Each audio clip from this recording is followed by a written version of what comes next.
जय गुरु। आज सकाळୁ फुल तोड़ला बेले मोर बारंबार आम आश्रम कथा मन पड़ूला कहीं कालीर सकाळटी मोर आश्रम रे ही बीती भूषण शांति आश्रम जो मो जीवनर प्रथम आध्यात्मिकतार माने कौन उन्मेष होता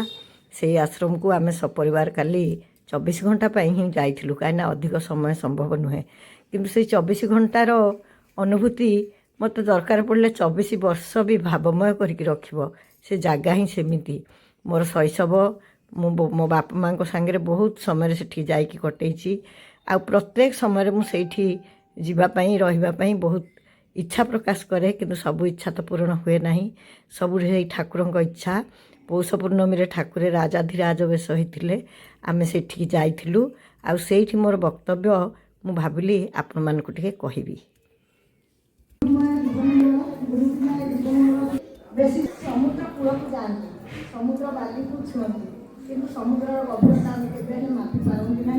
कि समग्र समुद्र जलधारा आमपाई आवश्यक हुए ना आम से चिंता भी करती ना सेमती आम गुरुरूपी भगवान आम जो अगाध समुद्र ज्ञान दे आकलन करने विषय आलोचना करवा मो पक्ष आम साधारण मानव पक्षे केवे संभव नुहे किंतु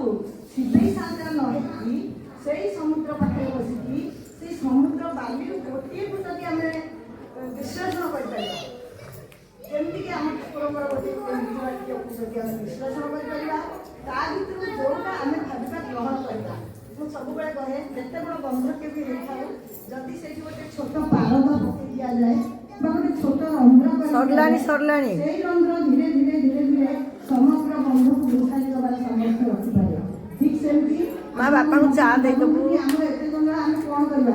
हमर पर सब सौभाग्य होते हम माने हमर ठाकुर होती भागर ठाकुर तांकर केते रूप ज्ञानी गुरु जोगी गुरु प्रेमी गुरु अरे छरिलानी तीटा छाड़ दियंतु आमे से कोन पाइबा कि हम प्रेमर ठाकुर हम भागर ठाकुर आमे भागरे बांधी से संसार बंधनता मानव हाथ संभव हुए जो घर माँ जे स्नेहशीला सहनशीला दयावती क्षमाशीला तार परिवार भी सब दिग समृद्ध हो पाए कि अन्य मानक हो पारे ना तेणु आम से गुरु गुण ग्राम को आम निज भितर को आनीपर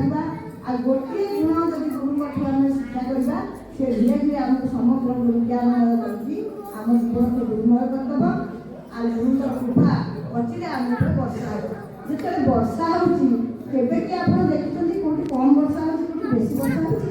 वर्षा जल के